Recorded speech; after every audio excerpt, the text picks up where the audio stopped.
So I am Belinda, the mastermind and the brains behind Belinda Automotive. Because I am chaotic, I am across most platforms. If you are a professional, you can find me on LinkedIn. I am also on Instagram, Threads, Facebook, TikTok, and YouTube as Belinda Automotive. Oh my gosh. I love the list. Yeah. I also have a website. Oh my god. And you can find my Amazon reviews. I love you're everywhere. I'm everywhere, basically. Everywhere. You can't escape me. The idea is that wherever you look, I'm You're there.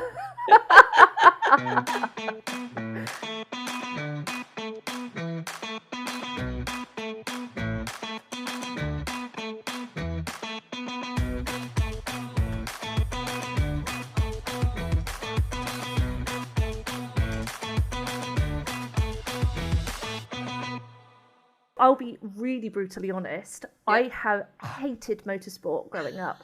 I hated it. And I will say my brother will attest to this because it was routine that every Formula One race weekend, and bear in mind, we were 6, 3, Yeah. 8. We didn't have the attention spans. We weren't interested in it. My parents would be like, right, kids, motor racing's on. You go in the back room, you watch a movie. And that was it for us. And I was like, I never felt that alignment. Yeah. But I always sort of thought, like, my parents have always loved it and it's always been a part of us growing up. But I think it's just sometimes that rebellious state when you're kids and you're like, well, you're not giving me an outlet for me to enjoy it. So why should I? Okay, one thing I'm really curious about. A lot of people, when they work in automotive, will go, oh, I really love motorsport, so I wanted to work with cars. Yeah. How did that work for you? So I fell into automotive accidentally. Okay. I was teaching before I was in the world of automotive. So I actually am a qualified secondary school teacher. I taught English and I was so young in my career that I didn't enjoy it. I didn't love it. I felt very sort of torn from it. I didn't know what I wanted to do. So it felt like starting again. I'd done my degree. So then I got my second degree. And then I thought, right, this is it. I'm in the world of work now. Everything's sorted. And then I was like, well, it's not because I can't get on with it. So in all honesty, I had no idea what I was going to do. I just knew that I was either going to do marketing or sales. I just knew that. And so I just applied. I applied like any 22-year-old that obviously has rent and everything else to pay and sort. And then I was like, okay, come down to sort of like 2 opportunities. One was creating sales enablement and literature, which is like our brochures price list for BMW Mini. And there was another one that was selling like server space for a software company. Okay. So obviously I used to work in the Farnborough site, which is huge. I just fell in love when I went there, and the culture there, honestly, I would still say, I've not been there for 3 years, but I'd still say that culture that they had, their ways of working just really touched upon me and impacted me. And I think that's where my confidence started to grow. But it's like, I didn't start at when the sexiest car came out. I started when the X2 was first launched. But it has a soft spot in my heart, because I joined the same day that it launched. But I do like that original X2. It's a soft spot. But when I left was when we sort of started to see the i4 come through. So the i4 M50 was the original version. Obviously, we've got the M60 now. So I think really seeing a lot of those BMW M models come in, the M8, the M4, obviously then the new controversial grills that came on the M3 and M4, which actually I really like. I think it's old style motorsport heritage for BMW, fair. The new iX with the, I call it a beaver tooth grill. I think it's quite cute, but I do see where that heritage is. They're trying to draw back to that. But I think that's probably where a lot of it started. And it wasn't until I realised that, eventually, let's say 2024, that I actually could have a voice in the space. And that's, where I think where it sort of started. I fell into it for a reason. Yeah. And I'm still here. If you can explain to me and the listeners kind of like what your content is, what you do. Yeah, so from my perspective, my content is very much centered around automotive. I started just talking about cars and the cars that I love. So the very first posts you'll see are me talking about Mustangs, me talking about the BMWs, yeah. And then it sort of progressed a little bit more into videos. So I love a Toyota Yaris, and it's always controversial, but I'm a Toyota Yaris driver through and through. Like, Okay. I've driven one for the last 10 years. Oh, wow. Yeah, That is dedicated. it is. And actually, I love them because they're like little pocket rockets. Mm. But it sort of started in that little messy space with me being able to experiment with talking about the cars that I love, starting to create a little bit of a ground for myself. I tried to bring in a little bit of that ADHD content because that's something that I'm going through at the moment, a diagnosis journey. But then actually I started realising that I was falling more in love with telling those stories about people in the industry that are, you know, whether they were right at the very beginning, so Bertha Benz, Dorothy Levitt, or if they're right up to now, so like the Iron Dames, Susie Wolf, all of those. Yeah. So that's kind of the space I wanted to cover. And originally I started doing these Sunday stories where I would use the full 3 minutes TikTok or Instagram reel would give you to tell a story. I actually started with Mate Rimac. I think that's how you say it, for Rimac Automobili. That's the story I started with because I was really inspired by his entrepreneur journey for creating the car company, and it's something I want to do later on in my career, is actually create a car, launch it to market, and do those things. So that's like, I think that's where it all started. And then I sort of was losing my way a little bit. I was doing reviews here and there, mixing it in with a bit of electric, bit of petrol, because I'm very much somebody who thinks that we should come in unbiased and we should look at things from how it actually makes us feel. That's how cars are designed. Yeah. They're designed in a way to make us feel something. You know, even your Formula One drivers or any of the racing drivers will say that they feel a certain way sat in their car versus a competitor because it's designed to give them an experience. Yeah. And I think for me, that's where I started, you know, coming into it. Actually, I want to tell those stories.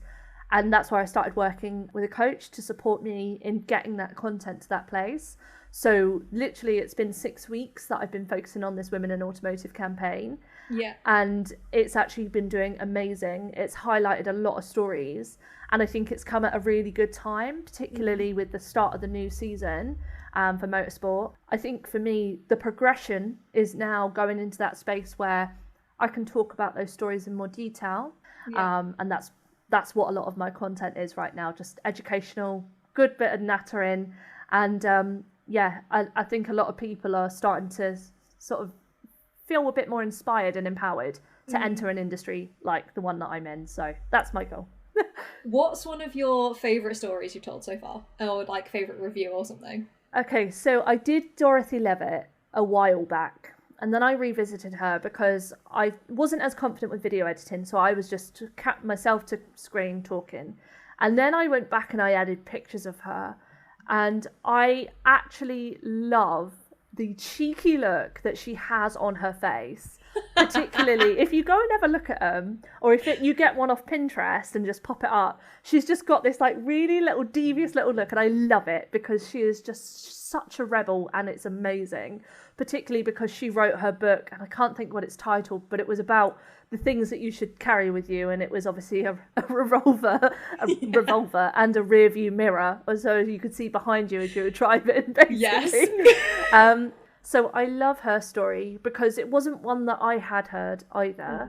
And actually, there's another story part to that. It's not just motorsport, but also the automotive engineering part, because it's theorised that she actually introduced the need for a rear view mirror, you know, because it wasn't existing. But also she came in from, you know, how women can feel empowered on the road at that time. So her story is incredible. I definitely think Joan Newton Caneos is as well. Yeah. You know, the driver that just was so impeccably good that she got herself and all women banned from competitive events. And like that was 1905, 1909 it was banned. You know, it's insane. That's insane. But it's even when you look at, like, for example, Bessie Springfield, who was one of the first African American women to ride solo on a motorbike across the US. I haven't put her story up yet, but hers is really cool. And then Cheryl Lynn Glass as well, who I've just put hers up on another platform. She was so inspired at the age of 9 to get into motorsport, but she didn't have the funding or the sponsorship, so she created and sold ceramic dolls to buy her gear. and to buy her equipment to get on the track. Whoa. Yeah. I did not know that. Yeah. That's amazing. So there's so many of these stories that are being uncovered. Cheryl's was one that I didn't even know about last month. Somebody else brought it to light because she's not with us anymore. Unfortunately, she passed quite young. But actually that story of sheer determination to get somewhere because she was so inspired as a child, that is the stuff I think that just sends goosebumps. So there's a lot. I can't pinpoint. Those are like some of the highlights. But even from a car perspective, if you've never heard of the Your Car concept, which was designed by Volvo, that was actually never designed to be a production car. But it's a piece of research where a car was completely designed by women. Yeah. And it was designed for a certain type of women, an independent, like very much work-focused, career-focused women who didn't have enough time to be doing things like, you know, popping on the bonnet, finding all the washer fluids and all that. So it was like simplifying that journey. Simple things like ponytail holders in the rear seats. Oh my gosh. Yeah, exactly. That is such a need. It's such a need. But it was like not just handbag holders and things like that, but if you were carrying big briefcases for meetings or ski bags, like ways that you could store it in your car. And that was one with gull wings as well, where they were like, how do we introduce an everyday car with gull wings? Obviously, we can see that on a lot of the Teslas and stuff now, but I think the YCC, Your Car concept, is a lot cooler. But when you look at, if you go to YouTube after this, or when you get a chance and you watch some of the videos that represent it, it's represented in a set way to make it seem like it was designed to fail, but it wasn't designed to fail. It was designed to be a piece of research for Volvo to understand the importance of listening to female voices. I love that. I love that because I remember seeing stuff about it and going, okay, I feel like this is amazing, fantastic, I love it. Yeah. But this could be marketed so badly. So I kind of stepped back and went, I'm just not going to look at that because I'm scared about which way that's going to go. Yeah. I think the thing is, people will always make up their minds. Like, my content, despite being really like centered around empowering women, is not designed to bring men or anybody else down. It's not designed in that way. It's just designed to empower people. But unfortunately, people will read it in that way. People will see it as a negative, and you just have to remember that's their personal way of thinking. That's not a reflection on your content. Yeah, absolutely. That's what I do. In light of all that, yes, where do you see the future of Belinda Automotive going? Yeah, I mean, I want to get to that equity piece where I talk about everything. And I want to do that. But what I really want to do is keep highlighting those stories. And I think for me, it's actually building more of a community space. So Instagram is doing really well. I have a lot of people that see it as a space where they can voice their opinion in a safe way. And that is what I want. Because enough, like I was a product marketer for 8.5 years. So I know how difficult it is for people even just going to buy a car without feeling that pressure. Yeah. And I get these messages of, hey, I'm thinking about buying a VW Passat. What do you think? Or is there something that you could relate to that is similar to a Toyota RAV4, for example? And it's those things where they just have somebody that they can lean on that knows it's going to give them an unbiased opinions. Yeah. Unbiased statement. That's not the right word in, but you know what I mean. I get what you mean. Yeah. And then, you know, basically it's the same with the stories. It's like, you know, if somebody says, I really want to know more about if there's, I don't know, like a certain demographic of women in motorsport, I be that person to do that research to find out for them who there is, even if it's the first woman or it doesn't exist yet because it's not been tapped into. I think that's where I want to be, sort of more championing the incredible women. I mean, I would also absolutely love to have a chance to talk to these women, to go roadside, to go and visit the factories that they work in, or see some of the presentations they do, or go trackside and celebrate them as they're doing their first lap, or, you know, even their 45th lap, whatever. Yeah. You know, that I think is the space that I want to eventually get to. And just knowing that when people see my face, I'm a friendly face, I'm a safe face. And I think it's the realization for a lot of people when they speak to me, they realize who I am online is exactly the same person as in real life. Yeah. So that is, I want to be that's what I want to be. Well, I am that, but that's what I want to be more. That's what you're aiming. Yes, You're aiming and you're hitting it. Yeah. But just for more people, you know, I've in the last 3 weeks, I've nearly grown Instagram by 1,000 people. Dang.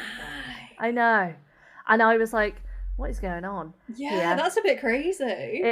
And it has been, but like, I want to tell these stories because they're important. They're a legacy, and we can't forget them. It's like Michelle Mouton. So many people remember her for obviously all the work that she did with the Audi Quattro and Quattro, and you know all the races that she's been in, all the competitions she's done. But there are loads of people that don't know who she is. Yeah. And I think we shouldn't judge people for not knowing. It's like Carl Benz. Are you going to know that he started Mercedes-Benz? Not necessarily. No. Because it was a different company when he did it. So how do we bring those stories back to life? How do we just keep telling history? But I think we've got a great opportunity because we know the history books have been censored before. Yeah. We have an opportunity to make sure that they're told now. Yeah. So that's what I want to do. I'm imagining a lot of your content has a lot of prep work that goes into it. How much time behind the scenes do you spend kind of prepping for your content that people just don't see? Yeah, so I work a full-time job. This is how I see it.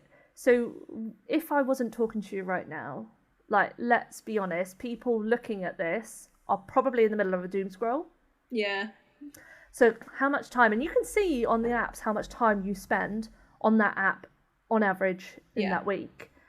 And actually, I started doing this thing where I was like, okay, well, rather than spend that hour doom scrolling on Instagram, let me start planning for Belinda Automotive. But there are points in time where, like, for me to relax is sitting on my Xbox next to my partner who's playing his PlayStation, and we're just chilling. Yep. But I don't need to do that every single hour of the weekend. Yeah. I don't need to do that after work. And we separate it up. So, like, for example, some nights he'll cook, and I'll spend that hour creating content. And I try and create 2 to 3 pieces per hour because I'm more confident in doing it. So one would be maybe an hour of filming, which could be 4 pieces that I film because I create my own script and then I read off of it because I forget details and I get that. ADHD brain. Yeah. You know? And then sometimes it might be, okay, right, well, I've documented the script, so I can just create a carousel as well and then extend that bit of content a bit further. So I did that with Joan Newton-Caneo's story, and I've done 3 bits of content on her that's just separated out because a lot of people just don't know that story. They don't know it, and it's a good one to just retell via reel, carousel, a little bit of a sort of moving picture reel sort of thing. Yeah. And that's, I think, where I've seen a lot more of the success come from because I'm not spending as much time editing. And I've just found a really good groove of doing it, you know, just Pinterest has a lot of background images you can utilize. You don't have to reinvent the wheel. Yeah. And I can cut myself out quite nicely on an editing tool and Bob's your uncle, you know. I just upload it onto the different platforms and put the captions on it. That's it. But I would say, you know, outside of the content creation, I also try and look at passive income for Belinda Automotive itself. But there's just been some things that I've had to be honest with myself and cut back. Like I've stopped doing long form YouTube content for now. I've stopped doing blogs on my website because I just wanted to focus more on the eye-catching stuff, which is on TikTok, Instagram, YouTube Shorts, all of that sort of thing. Yeah, that's fair. You can't do everything. You may as well make what you can do really good. Exactly. And when you work full-time, and, like, you know, I've got a dog, I've got my own responsibilities. It's not like I just log in to work and then my dinner's cooked, my washing's done, you know, I'm an adult. Yeah. There's think some things that need to happen. Sometimes, some things have to happen. I have to get a shower. Yeah. You know? And I don't know, that's just it. But I don't see it as a chore. So I love creating content. I love doing it. I love the stories. And every time I create some content, I talk to my partner about it and I'm like, did you see it? Did you hear it? What did you think of the story? Like Cheryl Lynn Glass's story, she is so undertold and her story is actually really sad and really tragic.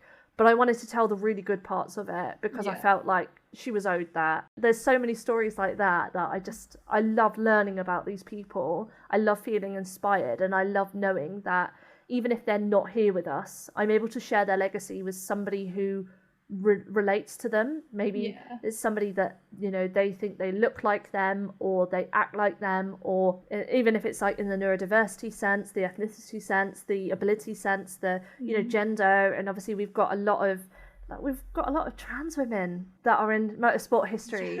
Roberta Cowell, her story is incredible, from being an RAF pilot to, I think she's recognised as being one of the first trans women to openly transition. That's as well. Amazing. Yeah, and it was like in a time when we didn't think it was possible. No. Where we're told that it wasn't possible, and it actually was. And she was widely celebrated, which is just incredible. And that's what I love. I'm sure you can get that. That's I get that. So I'm really, really, really curious. You said that in the future at some point you want to like design, pitch and bring out a car? Yeah. Oh my gosh. Tell me everything you can. This is so exciting. So there's already some incredible women that do this. We don't hear a lot about them. But Mary Barra, for example, she is the CEO of General Motors. She has been for a considerable period of time. Yeah. Obviously, she's overseen a lot of car launches, but probably not been hugely involved. You've got Rebecca Denyer, who is a co-founder of Sebring Works, who are based in the UK. They are a Cotswolds-based company that build electric vehicles from the ground up, but they're designed in a retro style. Yeah. And then you've got Decora Motors as well, in the US, which is Christy D'Ambrosio Carell. And the Decora Motors are basically designed to be like a Rolls-Royce competitor. So you can see that there are people trying to do it. And for me, there's the regulations and stuff at the moment where we're like 2030, 2035, what's actually going to happen? Petrol, diesel and all of that. So it's not right now. I'm not going to be doing it right now, but it's something that in the future, I'm really passionate about being part of a team, even if I'm heading up the business, being part of a team that launches a car to market and actually seeing that launch happen, because it's something that I'd always dreamed of doing when I was working at BMW and Mini, but I just never got myself in the position of being able to get to that point of physically launching a car. And then I have actually been shortlisted for several other car brands where they wanted a car specialist to basically help put and launch those cars to market. But just from one way or another, either I just wasn't suitable or it wasn't suitable for me. Yeah. And I just saw those obstacles and I just sort of thought, I don't really want to give up on this dream. Yeah. But it is something that I want to do, so why don't I try and do it myself? When I announced that, I obviously already knew about Rebecca because she and I are part of a big women in EV group within the same circle. But I didn't really know about Mary Barra or Christy D'Ambrosio Carell. And I'm certain that there are more women out there that are starting car brands, whether even they're commercial vehicles. And it's just been that space where actually I think now it's a time for me to learn. For me to absorb and see what's happening. You know, Sebring is really exciting because of how new it is. Decora is the same. I think their first cars go on launch 2027, I think. Sebring already has cars on the road. You should check them out. Like, even if you're not an electric fan, I just think what they're doing is amazing. Yeah. It's something that there's a few people that obviously are sort of following that journey, but it's one that I'm very open about it's a slower journey because this is something I want to do, get right, but I want to put back into the world what I take. So, I mean, my absolute pipe dream with this would be to basically have it like something more sustainable. And when we know more about the materials we're using, how it can be a more sustainable car. But there's so much like time that needs to take place for me to understand the materials and the manufacturing, but also the person that I'd want to design it, because I won't design it. I don't have a background in engineering or design. I was wondering that, and if you can like picture how you want it to look, or if you're going to design it, or at least design some of it. No, I think I'm very much a strong marketer. I'm a strong storyteller, and I'm a strong community builder. And I think I lean on my strengths. I don't need to physically design or engineer the car myself. I can work with somebody who is passionate about doing that, but it's about finding the right person and at the right time, and it doesn't matter if it's 5 years, 10 years, 20 years, it'll happen. I know it will. I love that confidence. Exactly. Do you know if you want to kind of lean towards EV So that's where I'm a lot of the time waiting because of those regulations. Because I think at some point we are going to have to be looking at EV. But we've always had multiple fuel types when you look at history. So even, obviously, the first cars on the road were electric, like in the early 1900s. And we obviously had ICE vehicles come in because for Ford, it was a lot cheaper to put them out. It was a lot easier for people to buy. Yeah. And then we've had multiple different scenarios where people have been trying and testing different fuels. Like we've obviously seen algae, chip oil, a lot of those things. Actually, if electric's my only option at the time, then electric will be the way forward. But we don't know. I don't know yet what the renewable fuel, but I just know it will be a renewable fuel because I don't think it's going to be anything other than that. So actually, it's a case of when we start to see it come through, one of the best places for us to test this is on the motor circuit space, particularly with like hydrogen. I can't remember which car brand it is that was testing a hydrogen one, but obviously we've got Extreme H, and Extreme E. Yeah. And it's just where that space is going to go. I think there's so much exciting stuff, and we could have a breakthrough. It could be algae. We could be using algae as a fuel in the next few years. It could be literally anything.